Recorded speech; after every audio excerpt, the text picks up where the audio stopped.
सत्यनारायण व्रत कथा प्रथमो अध्याय।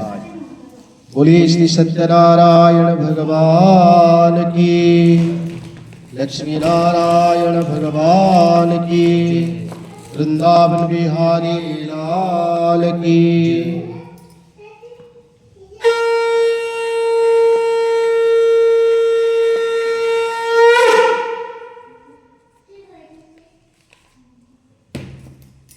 व्यास जी ने कहा, एक समय नैमिषारण्य तीर्थ में शौनकादि के 88,000 ऋषियों ने पुराणवेत्ता श्री सूत जी से पूछा, हे सूत जी, इस कलियुग में वेद विद्या रहित मनुष्य को प्रभु भक्ति किस प्रकार मिलेगी तथा उनका उद्धार कैसे होगा? हे मुनिश्रेष्ठ, कोई ऐसा व्रत अथवा तप कहिए जिसको करने से थोड़े ही समय में पुण्य प्राप्त हो तथा मनवांछित फल भी मिले। ऐसी कथा सुनने की हमारी प्रबल इच्छा है। सर्वशास्त्र ज्ञाता श्री सूत जी ने कहा, हे वैष्णव में पूज्य, आप सबने प्राणियों के हित की बात पूछिए। अब मैं उस श्रेष्ठ व्रत को आप लोगों से कहूँगा जिसे नारद जी ने श्री लक्ष्मी नारायण भगवान से पूछा था और श्री लक्ष्मीपति ने मुनि श्रेष्ठ नारद जी को बताया था। यह कथा ध्यान से सुनी। एक समय योगीराज नारद दूसरों की हित की इच्छा से सभी लोगों में घूमते हुए मृत्यु लोक में आ पहुंचे। यहाँ अनेक योनियों में जन्मे प्राय सभी मनुष्य को अपने कर्मों के अनुसार अनेक दुखों से पीड़ित देखकर उन्होंने विचार किया कि किस यत्न को करने से निश्चय ही प्राणियों के दुखों का नाश हो सकेगा। ऐसा मन में विचार कर श्री नारद विष्णु लोक गए। वह श्वेत वर और 4 भुजाओं वाले देवों के इस भगवान नारायण को, जिनके हाथों में शंख चक्र गदा और पद्म थे तथा वरमाला पहने हुए थे, देखकर स्तुति करने लगे। नारद जी ने कहा, हे भगवान, आप अत्यंत शक्ति से संपन्न हो, मन तथा वाणी भी आपको नहीं पा सकती, आपका आदि मध्य अंत भी नहीं। आप निर्गुण स्वरूप, सृष्टि के कारण भक्तों के दुखों को नष्ट करने वाले हो, आपको मेरा नमस्कार है।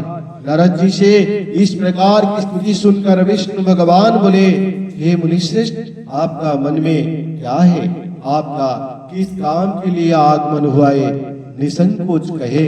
तब नारद मुनि ने कहा, मृत्यु लोक में सब मनुष्य जो अनेक योनियों में पैदा हुए हैं, अपने अपने कर्मों द्वारा अनेक प्रकार के दुखों से दुखी हो रहे हैं।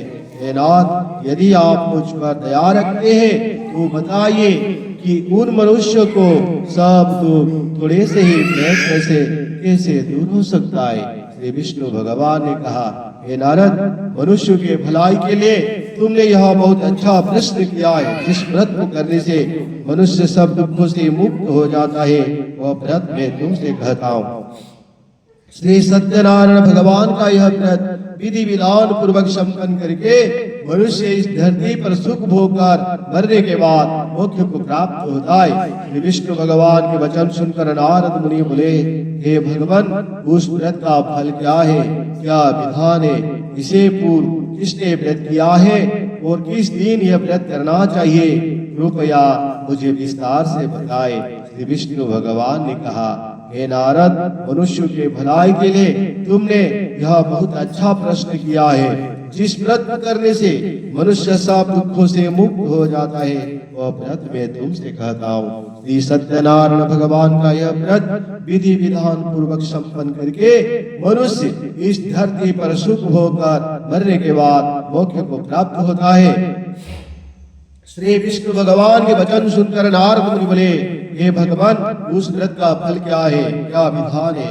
इसे पूर्व किसने व्रत किया है और किस दिन यह व्रत करना चाहिए? कृपया मुझे विस्तार से बताए।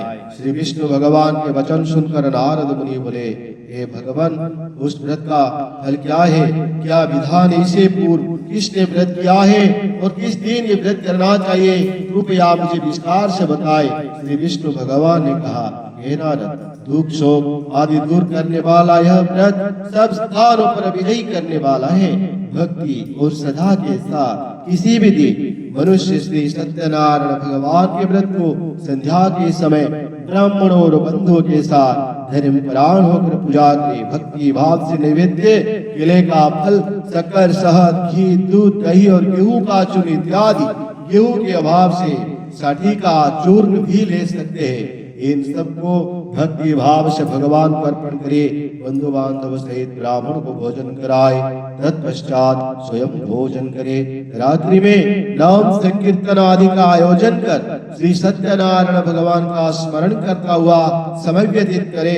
इस तरह जो मनुष्य व्रत करेंगे उनका समस्त मनोरथ पूर्ण होगा। हे भक्तराज, तुमसे तो विकराल कलिकाल के कर्म छिपे नहीं है।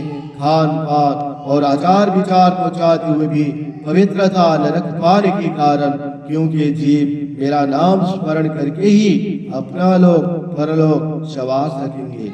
इसलिए विशेष रूप से कलिकाल में मृत्युलोक में यही एक लघु और आसान उपाय है, जिसे अल्प समय और अल्प धन में प्रत्येक जीव को महान पुण्य प्राप्त हो सकता है। इति श्री सत्यनारायण व्रत कथा की प्रथम अध्याय संपूर्ण।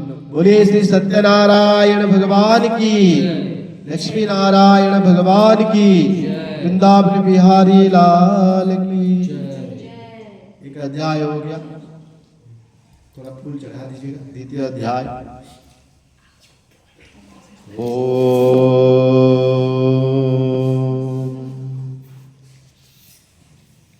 सूत जी ने कहा, सुंदर काशीपुर नगरी में एक अत्यंत निर्धन ब्राह्मण रहता था। वो ब्राह्मण भूख और प्यास से बेचैन होकर नित्य